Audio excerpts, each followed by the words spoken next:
For the last 12 years, Darwin has been leading SMART's community engagement initiatives for the base of the pyramid communities in the Philippines. He heads the department responsible for developing ICT-oriented, socially relevant programs in the area of education, health, disaster preparedness, and response, environment, and livelihood. And Darwin says his greatest innovation is, so far, transforming farmers and fishers into sculptors. Oh, I hope he talks about that later. Darwin, please. Thank you. Please welcome Darwin. Okay. The topic that was given to me was bridging the digital divide. So I'm just going to step back a little and talk about the digital divide. So just a background. Before I joined SMART, I was working for Oxfam UK when it was still Oxfam UK, and then Conservation International. So I brought my NGO background into the corporate world. And even before I joined SMART, we were already talking about digital divide and ICT for development. So the framework that we use in terms of developing products and services is based on the framework of ICT for development. How can ICT be used in developing the education sector, the farming sector, and the different sectors that we see? Even before SMART came into being, there was already the phenomenon of cell phones, but cell phones were a luxury at that time. So our founders proclaimed that their mission is to provide and make accessible cell phones for all. At that time, it was a subversive idea, because how can you have cell phones for the farmers or the fishermen or the jeepney drivers when they cannot even afford how much was the daily wage then? 150, 200, and then the load cards are denominated at 500, 300, 100. So if you're talking about the digital divide, you must remember that before the digital divide, there is an economic divide or a socio-economic divide. So anytime you do technology or digital development, it should be the economic divide in the background to guide you. When you're talking about how do you deploy cell sites all over the country, at the time when cell sites were luxury, you're talking about addressing the phenomenon of Imperial Manila.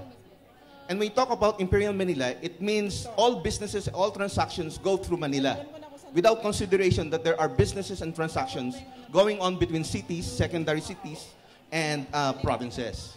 So when you're talking about cell phones for all, you have to deploy cell sites to all the cities and the municipalities, even though it is not Imperial Manila that you're deploying to. Okay? Now, on the basis of addressing the needs of the farmers, the fishermen, and all the informal sectors who go on a daily wage, how can you provide subscription to them when, again, the denomination is 500, 300. So you have to go lower denomination. And that means you have to do airtime loading. When you do airtime loading, you decrease the denomination to 50, 30, 20, which is happening now. And that's the result of being guided by the recognition that the digital divide, in the first place, is overlaid on the economic divide. When you talk about the economic divide, you're talking about lack of access, control, and use of economic assets. On the digital side, you have lack of access, control, and use of digital assets. When you have devices that are very expensive, how do you expect the informal sector to have access to digital assets? So it's good now that companies are deploying cheaper and cheaper cell phones and now cheaper and cheaper tablets. Again, in the economic divide, back please. You have unfair share in economic benefits, and again, in the digital divide, you have unfair share in digital benefits. One of the benefits of being in the digital sphere is that you're able to participate fully in the discussions, whether it's political or economic. So right now, how many of us have access to Facebook, Twitter, and other social media? But when you look at it, only about 30 to 40% have access to smartphones. So what happens to the 60 to 70% of our countrymen who does not have access that will give them participation in the political and economic area. But again, you'll see a phenomenon that they are also itching to have a participation in social media. Look at the phenomenon of Aldab, where you have 12 million tweets last Saturday. I don't know how many tweets they will have this Saturday. How many of you are watching Aldab? Oko konte. So you better watch that. It's just like General Luna. So two sides of the spectrum. Next, please. So again, to bridge the digital divide requires bridging the economic divide so that there's enabling of access and control of use of economic assets for the base of the pyramid, fair share in economic benefits for the base of the pyramid. And you transport that into the digital divide. Next, please. So again, to bridge the digital divide requires understanding the base of the pyramid. And I already told you earlier that for the daily wage earner, they would only have money to purchase at the middle of the day. Unlike many of us who are able to purchase load on a monthly basis because we're postpaid. And remember that in our telco industry, more than 95% of the subscribers are on prepaid. It's both Smart, Globe, Sun. So there you have it. So next.